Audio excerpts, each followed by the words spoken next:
Itu kasus subprime. Maka saya katakan tidak ada yang salah dalam teori ekonomi, cuma dia sistem yang rentan. Maka kalau ketemu jelaskan teorinya, bukan tuh pakai teori itu, tapi teori asimetrik informasi. Stiglitz dapat Nobel itu tahun 2000 berapa itu, saya lupa, 2002-2003 ya. Stiglitz asimetrik informasi. Tidak sama informasi ketika saya membeli dari SPV. Kenapa? Karena dijamin oleh golden sahnya. Tidak tahu asalnya. Tidak tahu asalnya, betul nggak? Iya. Kan ada sebuah jaminan dan itu jaminannya jaminan mutu, betul nggak? Saya percaya aja. Ada asimetrik informasi. Contoh, itu baru contoh sampai banyak sekali dengan kasus-kasus di Indonesia. Ya, pemegang saham dengan manajer, gitu ya. Itu juga persoalannya adalah apa? Asimetrik informasi. Karena saya mengajarkan kepada mahasiswa begini tentang asimetrik informasi, potensial moral hazard, ya kan? Misalnya Anda bayar SPP, praktikum sekian, SPP sekian, apakah Anda berani nggak terus terang kepada orang tua? Betul nggak? Ketika Anda mengatakan, Pak, ada markup, ada asimetrik informasi, ada moral hazard di situ, betul nggak? Nah sebetulnya asimetrik informasi sudah mulai masuk nih di asumsi-asumsi.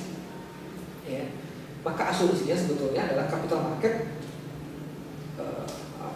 sempurna, perfect capital market, termasuk adalah adanya akses informasi yang full availability yang bisa diakses secara mudah oleh siapa? Oleh semua pelaku ekonomi, sehingga harga itu harga yang fair. Jadi Alice in the Wonderland lah gitu asumsinya mah begitu. Ya. Nah ketika itu dia tidak terjadi, bahwa ternyata untuk dapat informasi itu harus bayar dan tidak semua, maka akan sangat mungkin ada resources. Saya tulis di makalah itu, ya, ada pendapatnya tentang resource dependence. Saya punya informasi, maka informasi berisi resource sebagai saya. Contoh. Jadi kalau bertanya apakah kapitalis selalu krisis, jadi apakah teorinya, apakah di aspek hukumnya. Tapi Amerika recovery cepat sekali. Mereka tahu, semua sadar mereka marah, tapi nggak marah terus kayak Indonesia, marahnya terus di mana-mana itu, terus ke bawah kayak itu sampai sekarang itu, nggak selesai dari 97 sampai sekarang. Ya, Amerika cepat, betul kan? Cepat sekali. Sekarang saya tanya, kalau tahun 2008 Amerika hancur, pasar modal, ekonominya hancur, pasar modal Indonesia hancur, tapi apakah ekonominya hancur? Tidak. Di Indonesia itu ada, ya sebelum riset ya, gitu, ada missing link gitu, antara apa yang terjadi di pasar modal, apa yang terjadi dalam perekonomian, yang real ekonomi. Kalau di Amerika, hampir semua perusahaan itu go public, maka pasar modalnya ada pasar modal primer, sekunder, tersier itu banyak tuh. Bahkan setiap kota punya pasar modalnya, betul nggak? Artinya sebuah pasar modal itu mencerminkan tingkat perekonomian. Maka orang di Amerika, karena begini, Dow Jones turun, Amerika langsung, nah itu. Coba Indonesia, indeks sekarang 3.000. Apakah ekonomi jadi bergerak? Tidak. Jadi kita pakai ini balon ekonomi kita, bubble ekonomi sih. Nah di mana? Ya, itu namanya internasional kapital ya. Artinya hot money itu. Hot money itu begini. Kalau di Amerika itu, di Jepang itu bunga itu hanya hampir sampai 0%. Dia orang nyimpan uang di bantal dengan di bank sama saja. Itu enggak? Maka dia suka dengan Indonesia. Nah orang Indonesia pinjam uang Jepang. Itu enggak? Main di ori. Ya, yang hasil 8 sampai 10. Itu enggak? Itu contohnya. Ketika mereka butuh uang, ambil aja itu. Saya bisa jelaskan itu kok. Itu teori diversifikasi sebetulnya. Ketika misalnya investasi di Amerika nggak bagus, dia akan cari investasi di tempat yang lain. Ketika saya lagi dagang combro gagal, saya akan dagang bajigur. Dagang bajigur gagal, saya akan dagang bakso. Sama. Ketika gagal di sini, dia cari Indonesia. Katanya apa? Kursnya kan stabil, itu enggak? Komponennya stabil, rupiahnya naik, kan? Kursnya stabil, indeksnya naik, untung itu. Contoh, gitu ya. Jadi apakah kapitalisme selalu krisis? Saya mungkin bukan kapitalis, semua ekonomi akan krisis. Marxis krisis hari ini, Cina, Rusia, hancur itu betul nggak? Tapi semua, kayak gitu. Krisis selalu ada, tapi problemnya bukan di teorinya kalau saya gitu.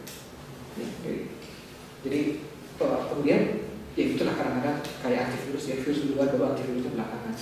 Paling duluan baru udah keluarnya. Ya mereka recovery. Dan tidak ada sebuah negara pun ya tetap mengatur keuangannya pasti highly regulated. Jadi kita begini tebang pilih hitung-hitungnya. Di Amerika tidak. Ya, di Amerika tidak. Oke, yang kedua kapitalisme global sistem ekonomi pastilah sama Pak, itu normatif, kasusnya sama, cuma belum dikodifikasi secara saintis, sehingga tidak bisa diverifikasi secara universal gitu, nggak masuk gitu. Tapi sebagai wacana benar, original tuh, gitu ya. Tapi kemudian guru meninggal, kemudian guru meninggal, kemudian itu belum sempat terrumuskan. Tapi kalau saya pernah baca artikelnya lebih kepada normatif. Tapi kalau kita bicara ekonomi Pancasila agak susah juga nih. Di kalau Pancasila misalnya, ya itu sebenarnya lebih dekat ke Keynes sebenarnya, ya kan? Itu nggak pasal berapa? 36 ya, 36 ya. Jadi bahwa kekayaan bumi air, kekayaan di dalamnya dikuasai oleh negara dan digunakan. Cuma problemnya ini kasus Indonesia ya. PT Telkom misalnya, siapa yang punya PT Telkom? BUMN, negara. Tapi kalau kita bicara negara, siapa? Itu enggak? Partai Demokrat, Golkar, itu enggak? Jadi ketika masanya kuning, semua kuning itu warnanya. Maka aliran kas pun masuk ke aliran yang kuning. Ketika muncul misalnya warna hijau, gitu kan? Yang orang dulu misalnya ngurus ya pesantren, sekarang ngurus perusahaan. Wah susah, nggak ketemu nalar ekonominya. Ganti dengan yang merah semua itu enggak? Ya. Tapi apakah lebih efisien bagi perekonomian? Tidak, itu enggak. Ya. Maka ada ide privatisasi. Kita tahu boleh lah di situ, itu enggak? Tahu boleh di situ. Kenapa? Karena orang-orang bule, maksud saya para bisnismen, dia tidak bicara mengenai parpol, itu enggak? Bicara tentang uang, itu enggak? Makanya uang sekarang tidak punya nasionalisme sekarang itu. Dia bisa lari kemana saja itu. Bisa investasi kemana saja, termasuk saya pribadi. Apa teman-teman juga sama. Itu seperti itu. Kalau kita punya uang cuma sekian juta, nggak sampai ada artinya. Di seberang sana miliaran.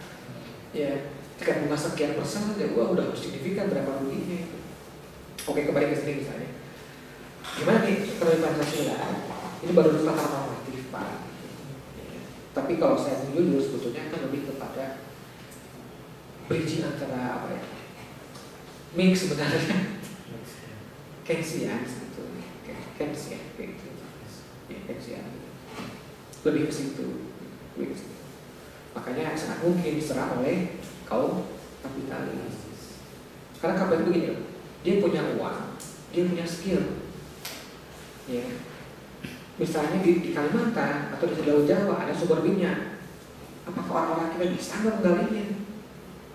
Itu enggak punya teknologinya, enggak punya skillnya, enggak punya modalnya. Enggak. Ketika ExxonMobil masuk ke Indonesia menggali minyaknya, salah nggak mereka? Nah mestinya kita bangkit dengan bahasa mereka, gitu.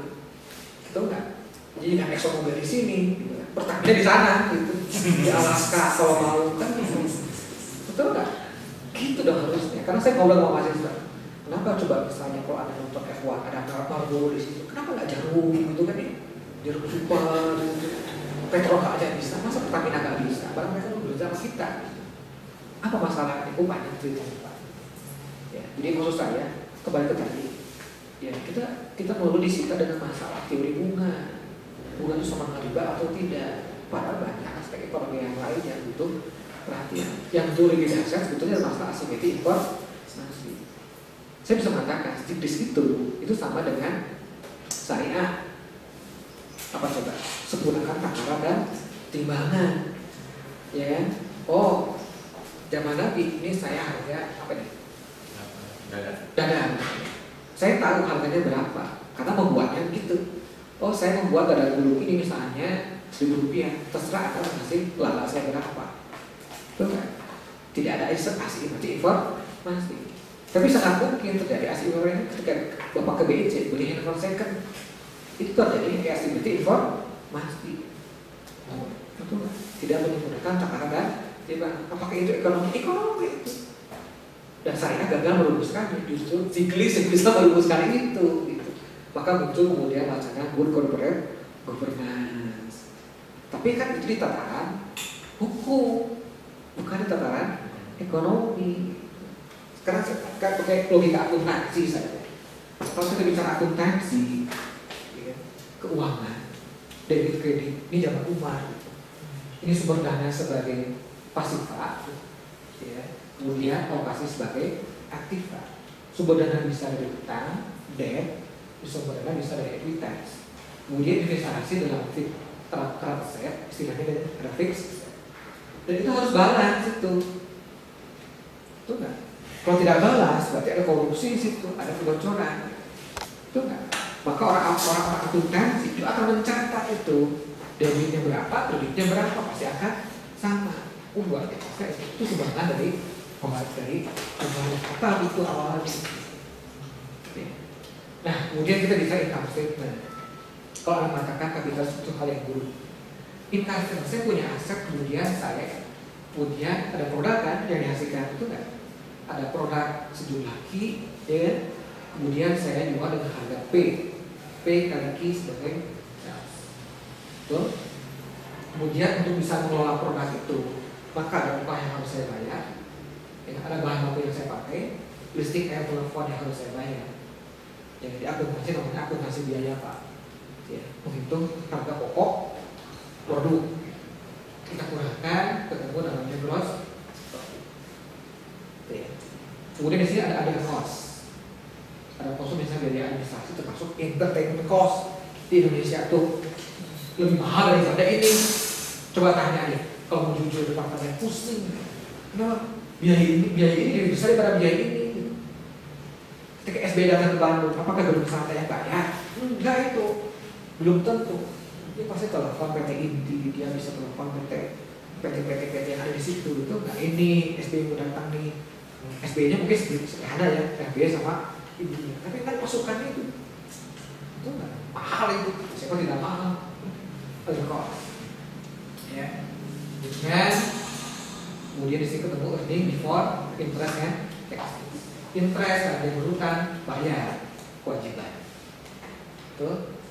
Kemudian di sini ada earning before tax. Dia hidup di sebuah negara, maka harus bayar pajak. Maka ada filmnya ya, dua hal yang tidak bisa dihindari dalam hidup selain kematian adalah pajak. Kemudian ketemunya income. Kapitalis itu di sini Pak. Net income itu adalah mulai bagi siapa? Bagaimana? Makanya sebenarnya residual claim. Jadi kalau misalnya dong itu, oh kekayaannya itu terakhir setelah semuanya kena ini jadi dipenuhi, ya kan? Itu kan? Jangan nakal sama supplier, gitu kan? Ya kan? Minimal UMR plus bonus plus macam-macam THR dibayarkan, itu kan? Ya kan? Jangan sabotase listrik itu nggak nyolok air telepon. Intinya begitu sebetulnya. Contoh ya, di semua pihak stakeholder ya dipenuhi semua produk, ya, produk yang efisien, handphone Nokia kali harganya. Nah di sini kemudian ekonomi saya masuk ki apa, ya kan? Tidak boleh ya, kan begitu ya itu. Tapi kan normatif, yang dipaksakan masuk dalam teori kacau nanti. Kalau teori masuk kondisional, betul nggak? Tapi kalau bisa teori begini, KIP, apapun itu.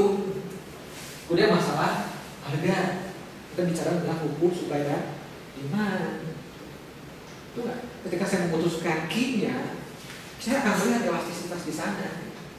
Betul nggak? Contoh, banyak analisis ekonomi seperti itu.